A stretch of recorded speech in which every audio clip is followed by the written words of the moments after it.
here at Ngozi Talk Shows. Find your own voice late from within live with me, Carol Ann, and Claudia Pasta. Claudia, please introduce yourself to our audience. Sure. Hello, welcome everyone. I'm Claudia Prussia. I'm an intuitive energy healer and a love and a mindset coach. And I'll have people to identify their blocks basically as well, because sometimes we just need someone outside to be able to show us what's going on in our lives and to show us actually as well the mirror in front of us.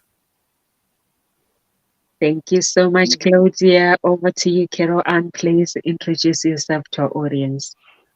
Thank you, Nonsa. And good afternoon from London, UK. And as the writing facilitator, what I do is I support women in becoming more productive with their writing by connecting them with their deeper innate ability to write. But more importantly, they experience free-flowing writing. They experience an unlocking of the writer within and getting their story written, getting their book written, because you cannot publish what isn't written. And all of this has come about through my own journey of unlocking the writer within. Thank you so much, Carol Ann. So our topic today is, why is it important to release our rejections, regrets, and resentment? And Claudia, you chose this topic. There might be someone who has been rejected, who has regrets in leaving their relationship, or maybe they were rejected and they wish they hadn't met that person, and that has caused them a resentment, and they don't really want to enter another relationship, or they've been rejected job applications, or they had to be let go at work. So sometimes it can feel like a rejection when someone tells you that they don't want you to work, the company tells you they don't want you to work for them anymore. So I'd love to know, why did you choose this topic? Yeah, it's just like I'm sure that pretty much every one of us has experience with all three of them, and that and that we keep as well the energies of all three of them inside of us. And actually as well, I realized by talking with my clients how occupied one can be as well, having all those energies inside of us, and they're actually not serving us at all. And this is why I chose the topic, just to share once more as well why it's important to release them and how to identify as well, because sometimes we are not even consciously aware that we are still resenting someone or something, or feeling rejected because of the experience many years ago in our lives. And this is why I wanted as well to come together with you and to share this. I mean, shall we just pick like one of them and have a little chat about it, or how shall we do it? Resentment, or start by rejections, and then we go to regrets, and then we would do resentment. Yeah, sure. So rejection as well, I've realized as well that feeling rejected still from something many years ago, it can actually prevent us to live our life as well, to the fullest, or to actually feel joyful in our life. Because if we still feel rejected by someone or something, it can actually as well sabotage us already at the very beginning, early stages of something, of going to get a promotion, a job, going to get this relationship as well. And if we have still this energy of and we didn't work at it, release it as well, and we keep this if inside of us of feeling rejected, we are basically self-sabotaging, and we won't be actually as well able to enjoy life, to be happy, and because it's always this energy, of I'm not good enough, yeah. Yeah, it does come over that way. It's like somebody has rejected you, they've said no. And actually it's then what we've made it mean about ourselves. Because actually it's the story that we create in that rejection that causes us the pain and the upset. And that's what we hold on to, because all that happened was that that person said no. You know, they weren't rejecting us as such. They were rejecting the situation or the fact that maybe we weren't right for that job, you know. And it's how you then deal with it. Because I actually see it's not, you have a rejection and it can fester within you and hold you back. For me, it's more a case of that it's our inner self is trying to protect us and hold us safe. So in a sense, it's not, for me, I don't see it as a self-sabotage. That's how it occurs because it's stopping us from moving forward. But that part of us actually feels or believes, truly believes, is keeping us safe from experiencing the same thing again, you know. And so therefore it is about, as you say, recognizing it. We need to know it and acknowledge it. And I remember once, many years ago, when I applied for a post through the local education authority or Shire Hall where I was living, and I got called up by someone in there to have a conversation, and there was me thinking, "Woo, they want to, you know, interview me for the post or want to talk to me about it." It didn't say interview; it just said they want to talk to me about it, and I was just quite shocked by the conversation that I had, because she was actually saying to me, "Well, what makes you think that you're qualified to do this? And I really don't think you should be applying for this post." And I'm going, "Oh," because in my mind, I've got the qualifications that were needed, some experience, but I could build on that. And I came away feeling rejected, dejected, and just sat in the car afterwards and just cried. But something inside took over. I then got angry and just went, "I'll show you, lady." You know? And so it is, sometimes you can actually make it work for you, but it's allowing yourself to go into those feelings, acknowledge it. And I sort of mulled over what she'd said, and I thought, no, I'm going to show you. And so, I didn't move into that field, but I did actually, because that's right, she said to me, "I think you ought to stick to," because I was a bit unsure whether to go for secondary school posts teaching or infant school, because although I trained as an infant school teacher, I was sort of, but I got my maths degree. I'd started, because I was sort of wanting to get a teaching post. She said, "No, stick to what you're trained at." She said, don't go up there." And if I'd listened to her, I wouldn't have had the career that I ended up having, because I did end up teaching in secondary school and becoming head of department and thoroughly enjoying it, you know.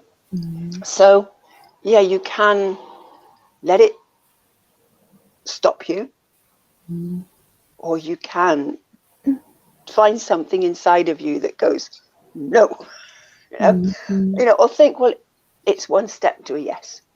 Get the feedback. What was it that person was saying? And listen to it and just make other decisions that are actually more empowering, you know. So yes, certainly look for the lessons in it, except it was a no or the rejection as it seemed, and find a way of moving forward. The choice is yours, as I always say. The choice is yours. Which, you know, Claudia, definitely is. You have that choice. Hold on to it, uh, Mm, mhm, mm, which then feeds into resentments, doesn't it? das ist so. Ja, ja. Yeah, yeah. Mm, What about you, Nomsa? ja. Rejection. I like Carol Anna when you say basically rejection is the story that we create in our head, and our response as well is how we respond to that rejection. And Claudia as well, you mentioned that when you basically get rejected, there's so many things that goes on in your head, and we start saying we're not enough. We start creating so much stories. I think rejection basically, like Carol Anna was saying, that you applied for a job and somebody told you that you are not capable of doing that job. How do we know that we are not capable of doing that job? Because I'm not in your head. I don't know what you're thinking. I don't know what you are capable of. And for me, basically, I have learned to shut up, because the more I think I know myself, the more I surprise myself by the things that I can do. And I believe that there are so many people out there who have got that thing within them, that if you really, really want to do something, you can be who you want to be.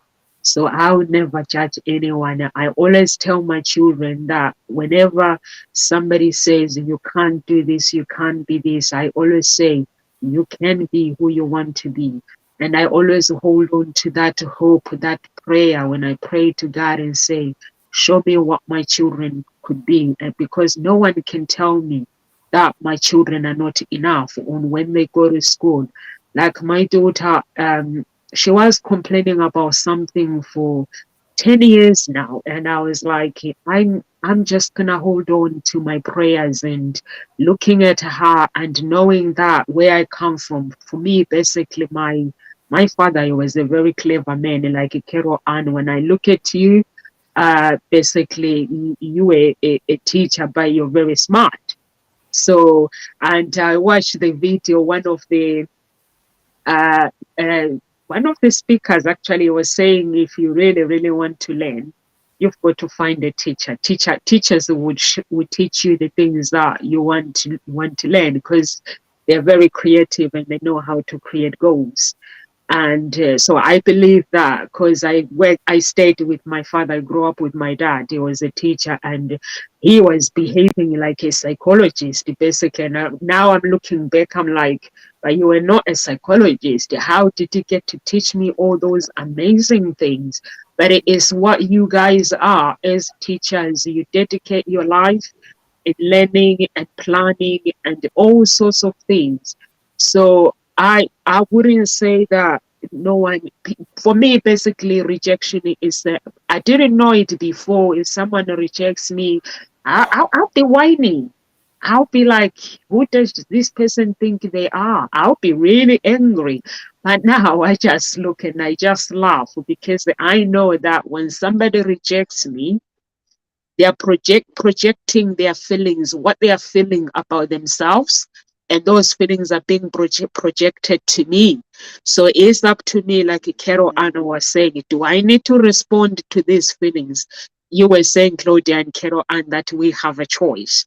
We have a choice of, if you are dating somebody or you're married and someone says, let's end this relationship. You don't know what's in that person's head. And you have to be okay. You have to be okay, because we don't know the future. We don't know what the future holds. We don't know what's in somebody's head. So the rejection for me is a projection that is psychologically projected to someone, that somebody will say, here's other feelings. I dated this guy how many months, few months, and we were so connected, everything was fine. And then he was like sending me a text, and he was like, no, sir, it's not you, it's me.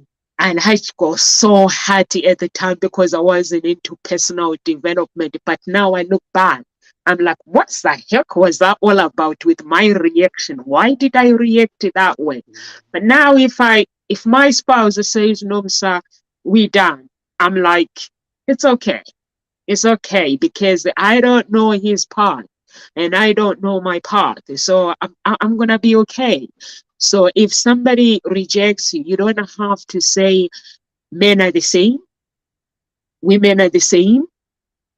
Employment, like you don't have to give up applying for a job. I met somebody who has met, gonna date more than 100 dates, 100. And this woman said to me, I will never settle for less, Nomsa. I'm looking for a man that is basically a well-cultured man. So I'm not going to settle for less because I haven't found what I'm looking for. And I learned a lesson from her that you don't have to settle for less. You don't have to allow the rejection into your life. It's a projection, it is fine, and the reason why I'm saying rejection is a projection, there are some times where, like yesterday, everything, I don't know, Carol, Ann, and Claudia, have you ever gone to a day where everything goes wrong? When you're trying to think, honestly, everything was going wrong. Everything yesterday that I was trying to fix, and I bought this something that I have bought before, same price, and on the website is still same price.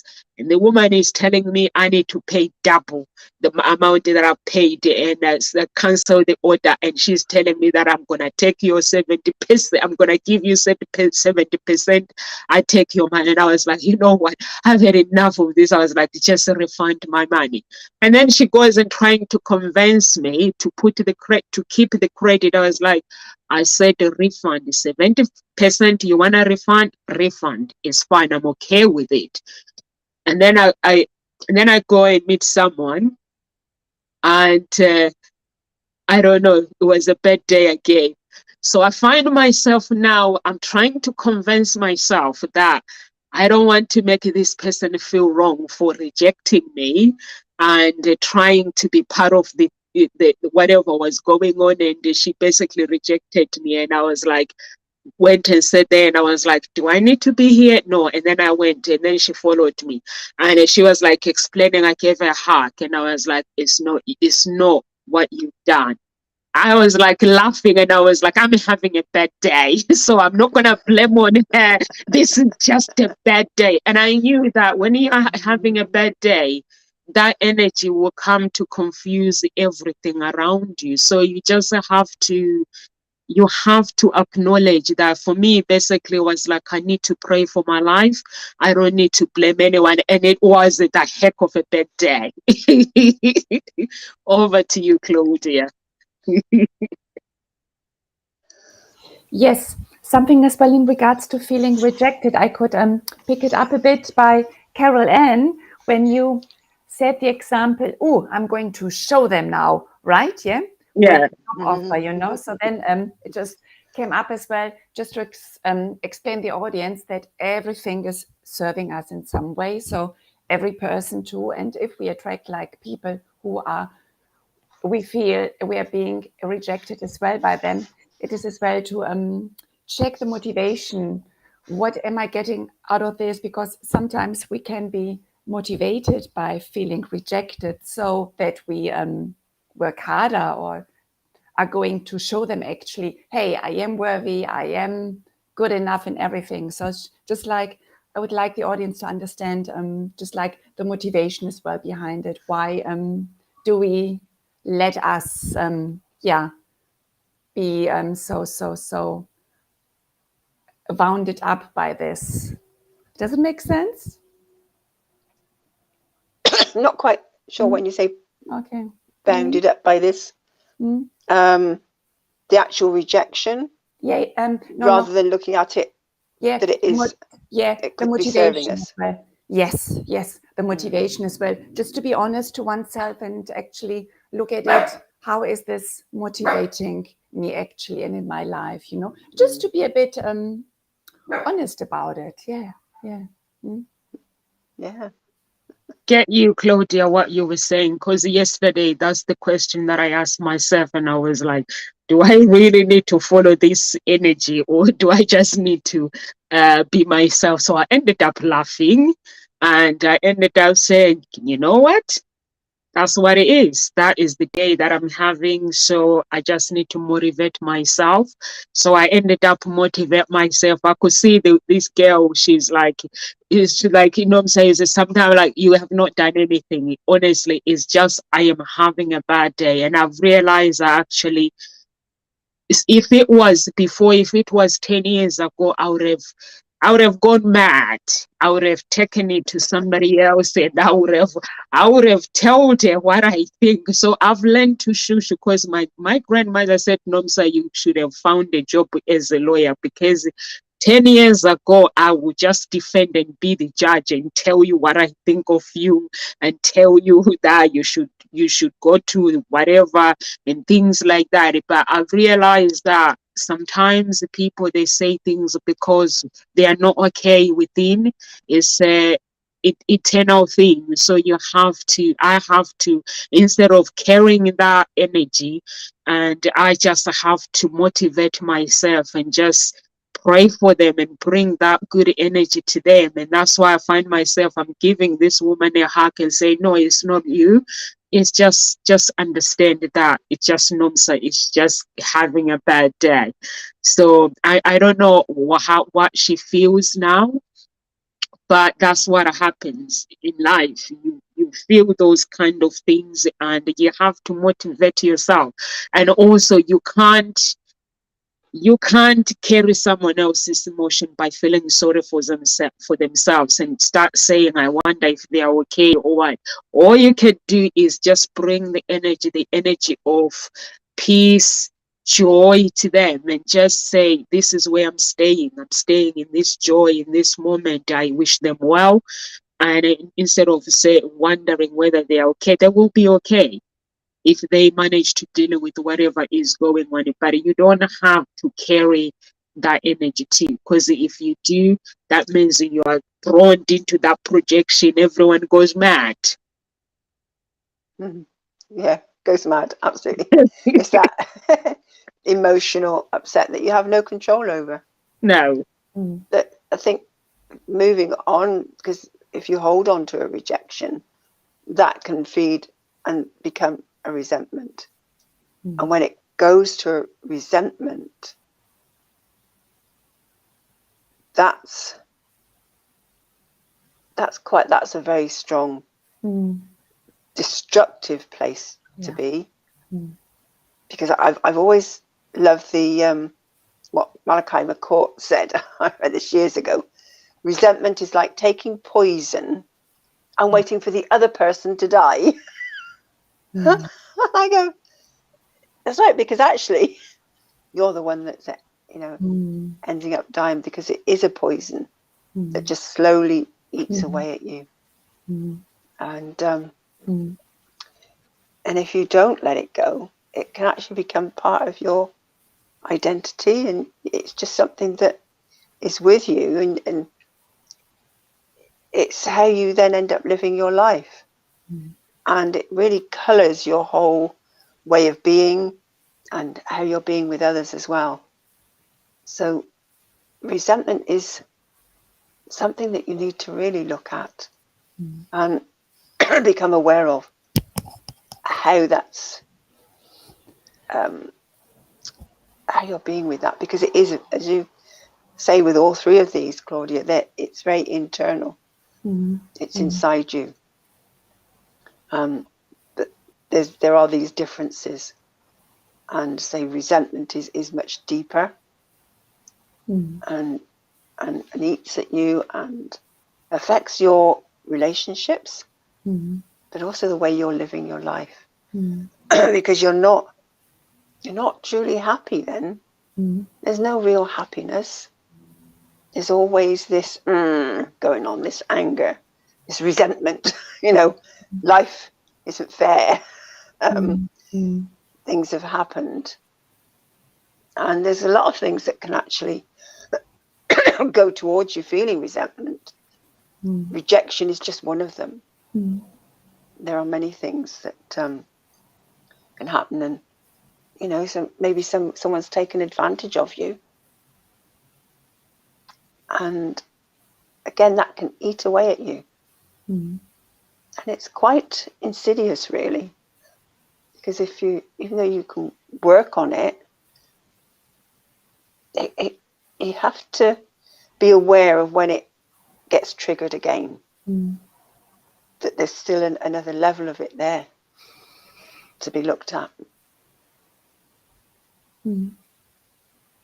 Yeah, it's true, Carol. And another level of holding resentment is holding grudges against those people or the situations. This is a bit like another level, because we can look at the resentments, identify them, clear them, but then somehow as well, the mind wants us to keep safe, because we are used to this, to feel resentful in regards to someone. And if this is being released, the mind could feel a bit not safe. So this is when the grudges are coming into place. And it's important as well to understand this and to look and to release the grudges. And the grudges, and we hold them to keep us safe, to remind ourselves of this lesson or experience, or that this person is not doing so and so again to us. This is why we hold as well onto the grudges. But by holding onto them, onto this energy, it means we are going to experience more of the same in our experience by other situations and other people. So this is as well why, what I would like the audience to understand, the resentments, and then the other level as well, close by, to release and to identify the grudges as well, because only then you are free of it and you can let go, understand what was the learning of this, of this experience, and hopefully as well move on. Yeah. Yeah. Because actually you hold on to it. And I love that word grudge. It stops you being able to cope with or resolve the issue. And it does stop you moving on, and it just keeps you stuck in the past. And it actually doesn't solve the problem. It actually perpetuates it. And as you say, you just then find yourself getting attracting that more and more, that situation that actually just compounds the grudge, because that's what you're focusing on. And what you focus on is what you get more of. So it's not going to make you feel any better. And so that it can actually affect your mental health in a very, what's the word? Negative way. Which is negative, but I feel it's even more damaging than that.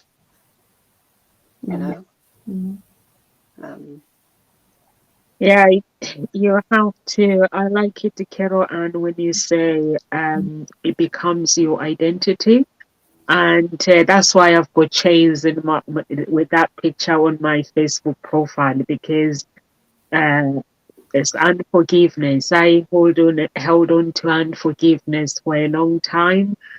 Because of people who rejected me, and without the knowledge, I didn't have the knowledge that I could set myself free. There were so many things that I held in my heart that I should have let it go. So every chain that I have in my neck represents the chain that I had to break. And the grudge, you hold on to grudge. When someone hurts you, you hold on to grudge. And I agree with you. It becomes a chain, basically, of your past. And if those chains are not broken, then it can go to anger, it can go to sickness. And that's why it's very, very important to actually meditate.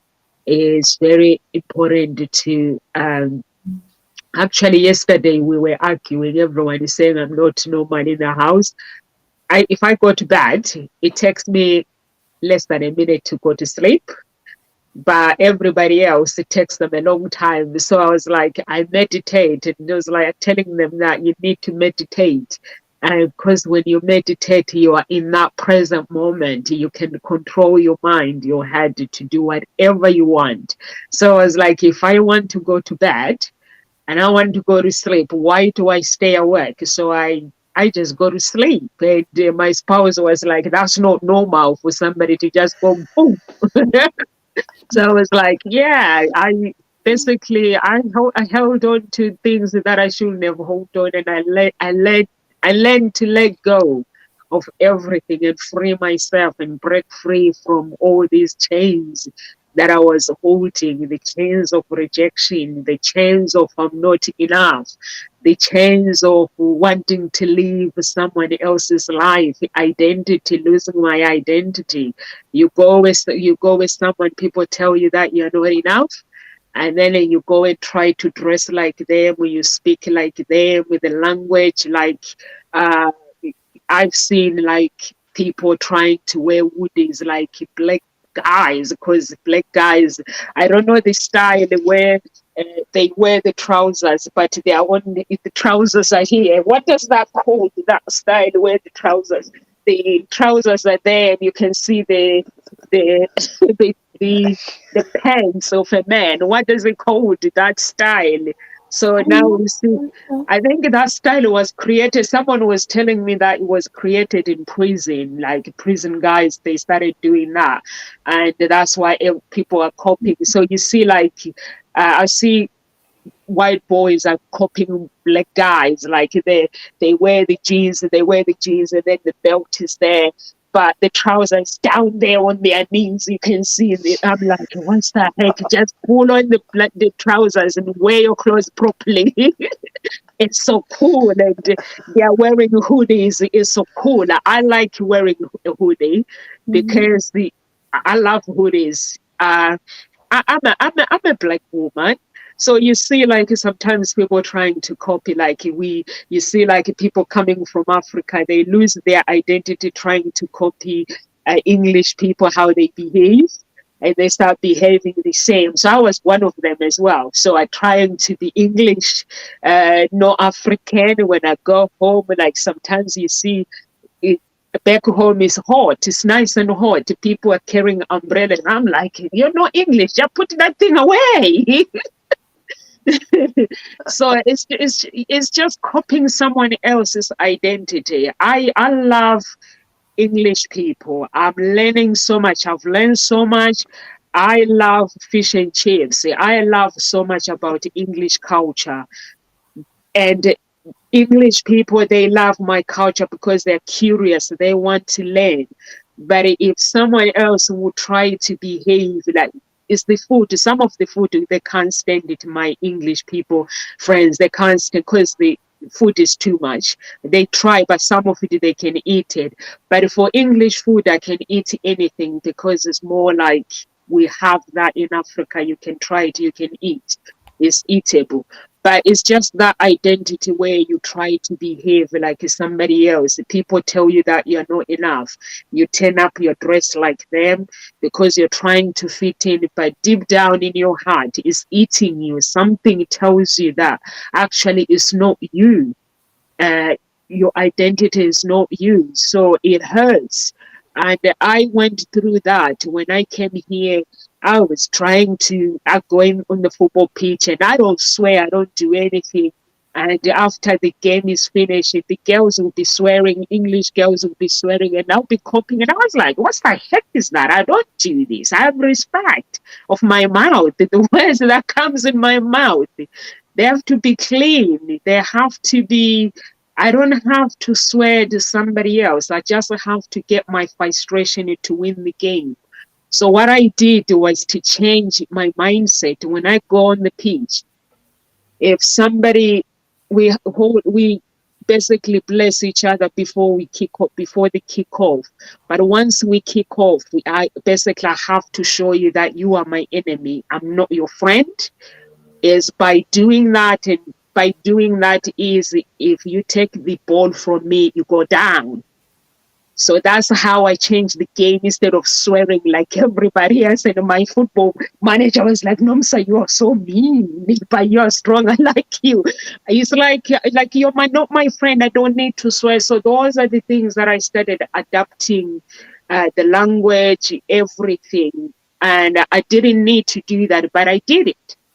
So through rejection, trying to fit in. Over to you, Claudia. Is it Claudia's turn? Yeah, it doesn't matter. It's just, yeah. And again, I can hear as well, very well explained. I hope as well the audience gets it too, that it's about the lessons, yeah. What Yeah. are we learning by feeling rejected and having the resentment and so on, because like once having as well identified the lesson and how and what we are gaining as well from it, this is already as well a big step in regards to seeing actually what it is and letting it go. Yeah. So we have another word, it's the regret we chose today as well, right? Yeah, the regret. And the regret as well, I mean, like regretting anything you might not have done in your life, missed opportunities, or a broken marriage as well, or actually as well not having told someone that you love them, yeah, like all these feelings as well of regret, and they keep us as well living in the past. Yeah. Absolutely. It is living in the past. Mm-hmm. And L. Ron Hubbard says, never regret yesterday. Life is in you today, and you make your tomorrow. Love it. And Anomsa was saying about being present. Mm-hmm. You need to be present. It is about being in the moment, being here and now. Because if you're not in the moment, you're either in the future, looking forward, or you're in the past. So it's about being here. Yeah. That, regrets actually can be something even heavier than resentment. It's that emotional, there's anger, there's emotion there. But regret, as you say, there's two things, isn't there? You regret what you have done, or you can regret what you haven't done. And regrets of things that you have done, you can actually learn from and move forward. Having regrets about things that you didn't do are actually, they tend to weigh more heavy and can actually lead you into depression. Because there's nothing you can do about it. What you haven't done, you haven't done. But what you can do is make a decision, be here right now, and to say, well, what can I be doing? How can I move forward? But in actually thinking about this topic, out of the three, I realized actually looking at regrets, it is something that you can't seem to shake. It's like it's deep within you, and it keeps bubbling up now and again. And it's quite heavy. It's a really heavy feeling. And it is something, that can last fleeting, or it can last days, months, it can last for years. It could just stay with you your whole life. Something, but I think it's something to be aware of, that heaviness. And it's something I'm going to I need to look at, because I think this actually is contributing to what is going on in my abdomen with the extra weight that just seems to be going on there, because I'm not moving. I'm sitting more than I ought to be. I'm not as active as I ought to be, or should be. I will say should, because you need movement, you need exercise. And if you're just sitting, your body is not, you're not clearing toxins, because it's in movement that actually your lymph system can work, because your lymph system doesn't have a pump like your blood system, because it's the heart that pumps the blood. And although your lymph is sort of runs alongside the blood, so there is a level of sort of something that can move it, there isn't an actual pump, and it's through movement. So if you're not moving, then your lymph system is not able to drain the toxins from your body effectively. So you're storing up even more toxins in your body. So you are actually physically doing damage to your body. So it's not just a mental thing, it becomes a physical thing as well. So that heaviness that I keep feeling in the pit of my stomach, sometimes it's like, oh, and then these images come up and it's like, oh, I should have done this and I wish I'd done that. It's grabbing them. It's opening them up and recognizing that actually you did the best with the resources that you had at the time. And have a conversation with that younger you. Because, as much as I know now, it's not me that needs to have the conversation with me now.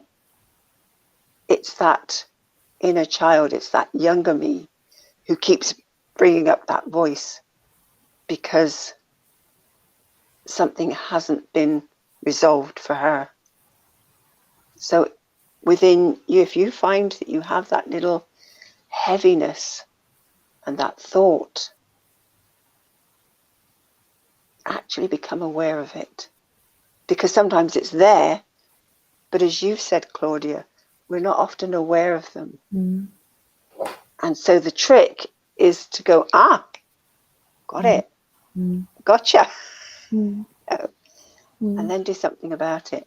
And if you feel that you can't do anything about it, reach out to one of us here.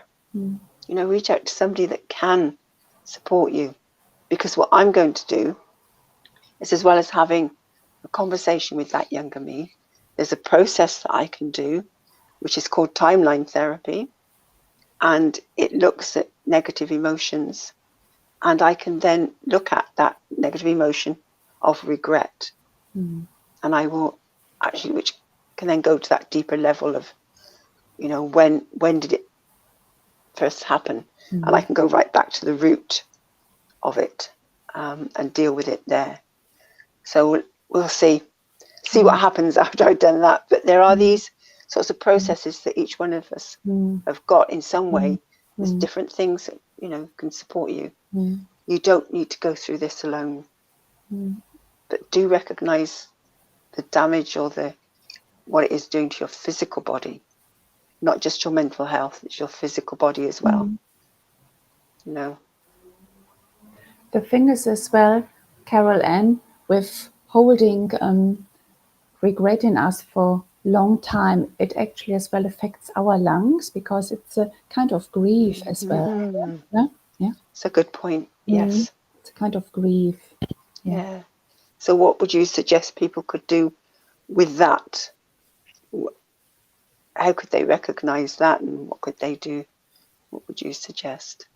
I mean, in Theta Healing, we work with going as well back to the origin, to the first time they felt this type of regret, and as well the feeling as well, a bit like what you do as well, but in Theta Healing we as well then release this feeling of regret so that it's being released and it can go back into space and be transmuted there. And then we would teach the person new feelings that they can live and understand what it feels like to live without feeling regret, without feeling resentment, without feeling rejected, because we have to train our brain as well, the neuroreceptors as well, for how it can feel to live without these emotions.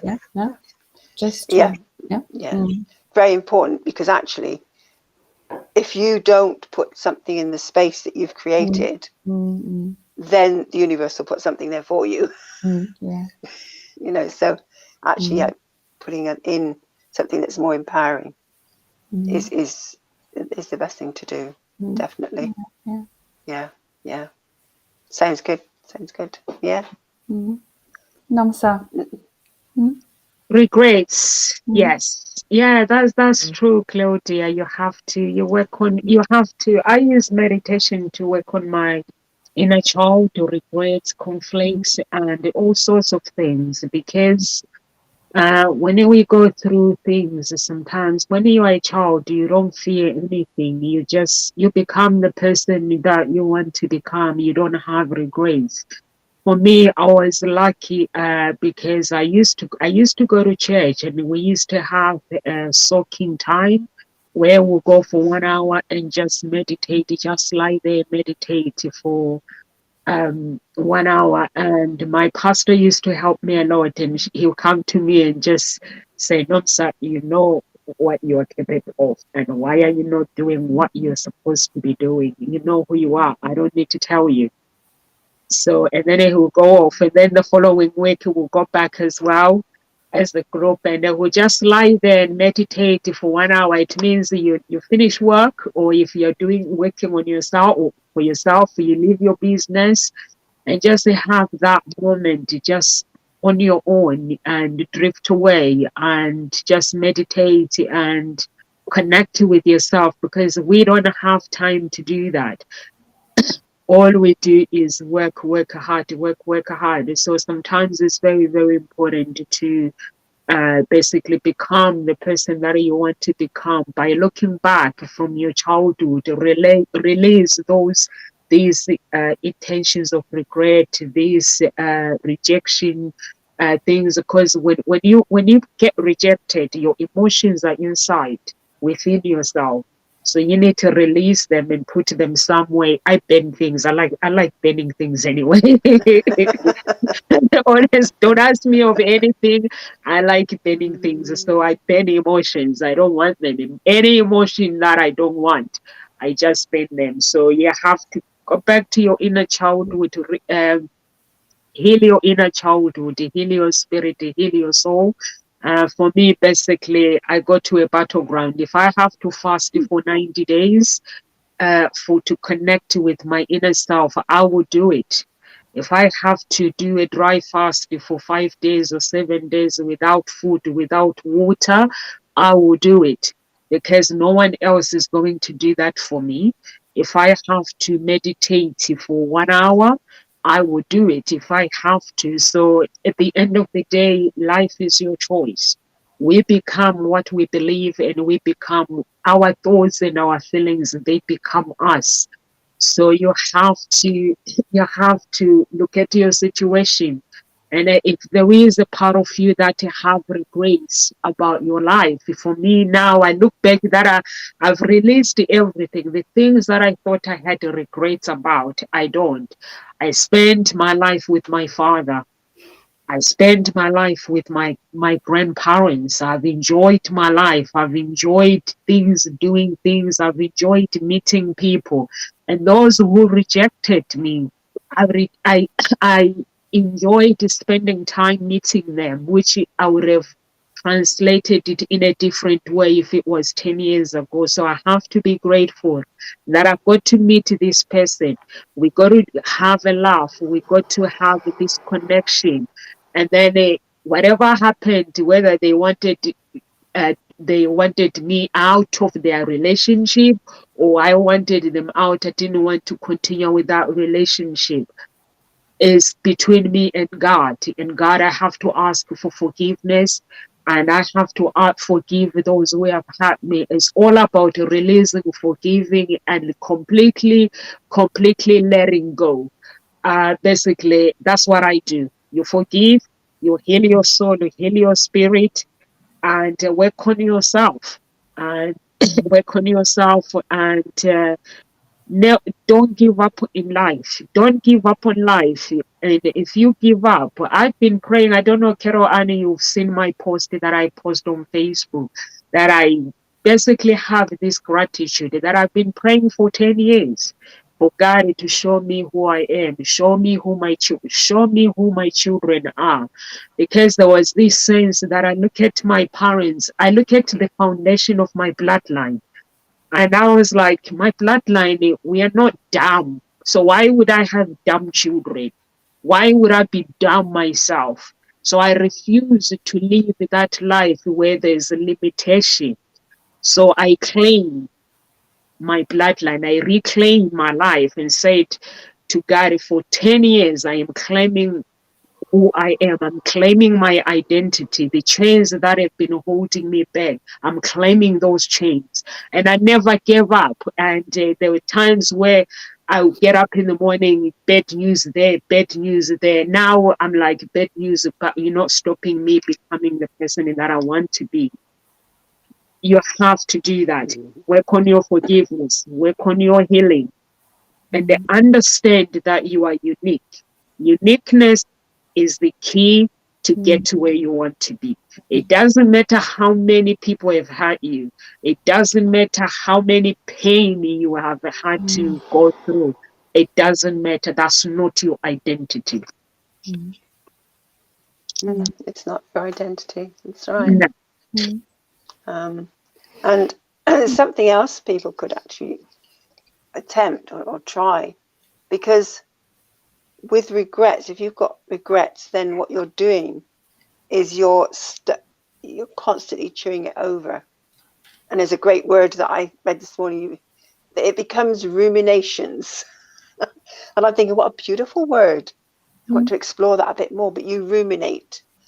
And I think it's like, wow, you're going over it and over it. And that happens when you actually feel stuck in your present circumstances.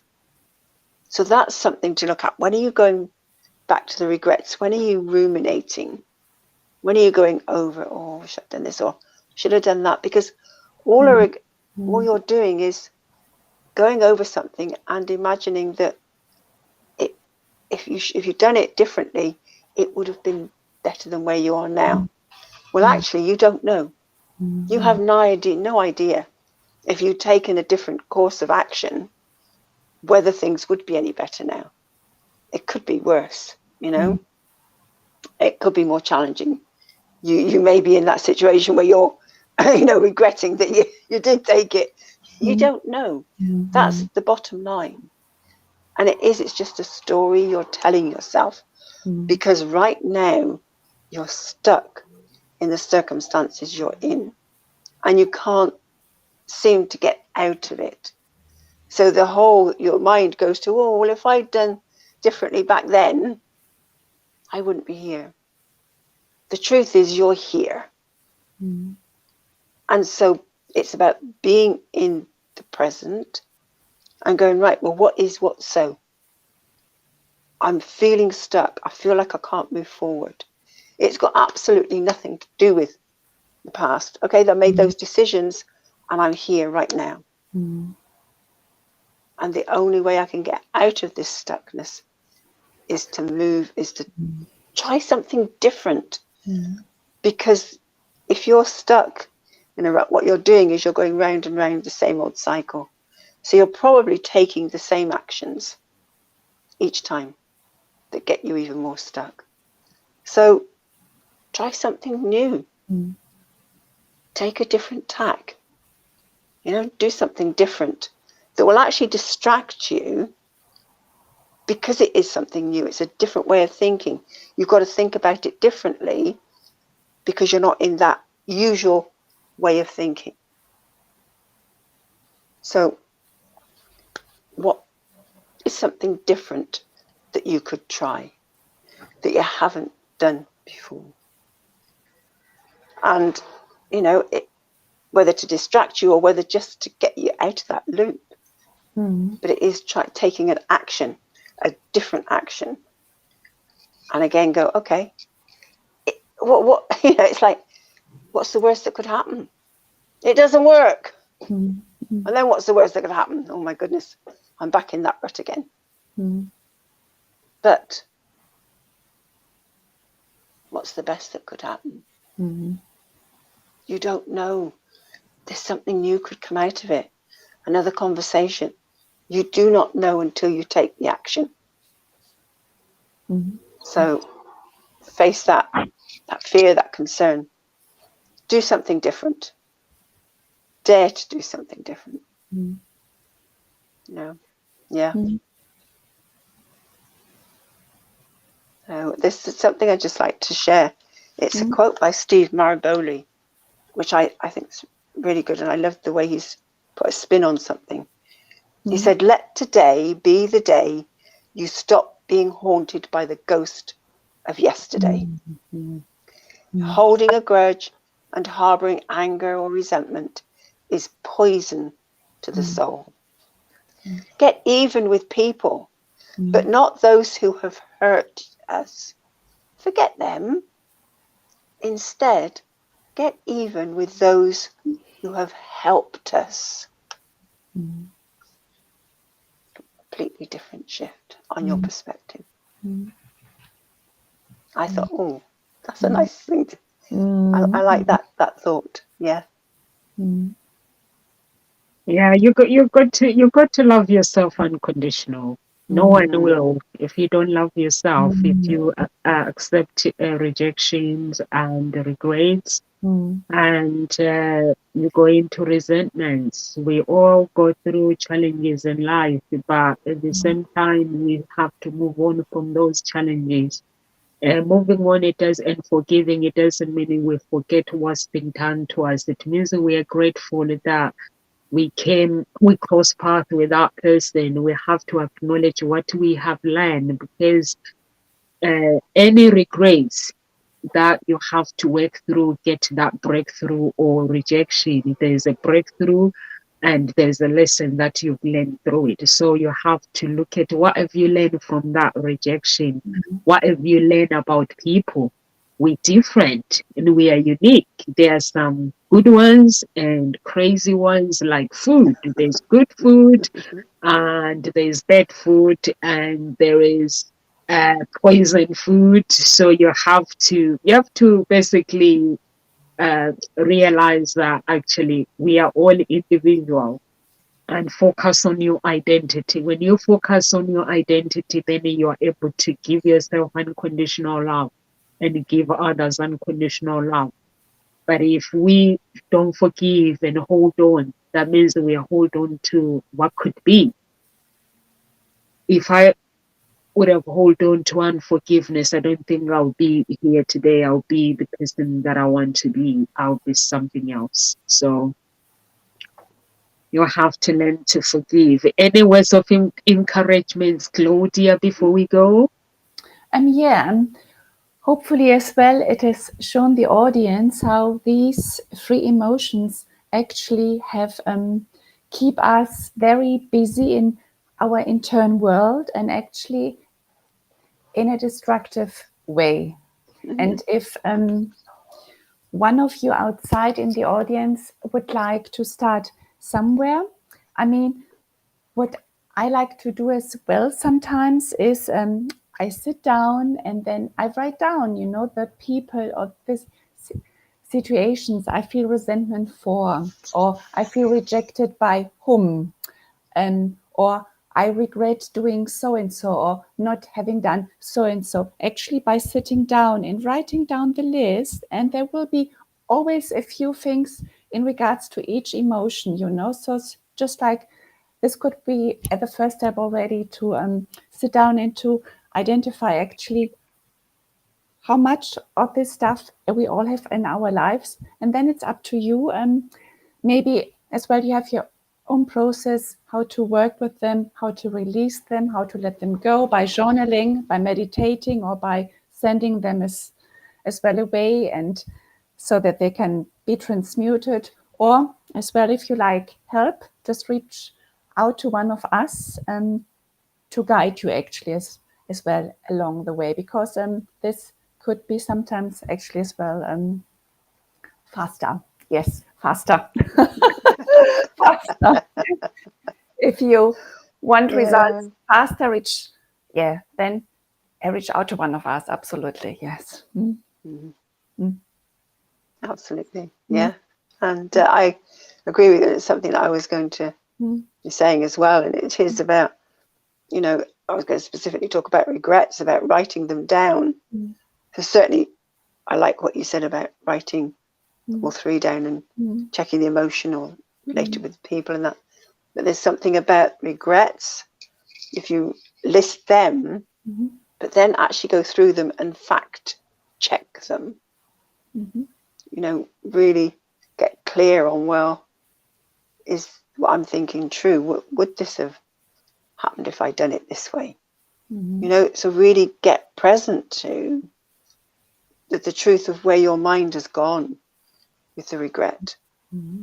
And then what you were saying about journaling, specifically grief journaling. Mm-hmm. You know, look at that, because within all of this, there is there's grief, because I think these are all three are very interlinked in many ways. So certainly grief journaling, because regrets can be a form of grief as well. So yeah, definitely, grief journaling. But be kind to yourself, because as you said, Claudia, and I agree, it's something that keeps us busy in our internal world, in a destructive way. Let's get busy in our internal world in a healthy way, in a way that transforms, as you said, and transforms and transmutes. And a great phrase, if you got your list of regrets, resentments, or rejections, there is a beautiful phrase very quickly. You just say, transform and transmute across all time, dimension, space, and reality. Transform and transmute across all time, dimension, space, and reality. Transform and transmute across all time, dimension, space, and reality. And then just become aware of what opens up. So that's just something else that you can do as well. But play with, lighten, have fun, get up and dance. You know, move.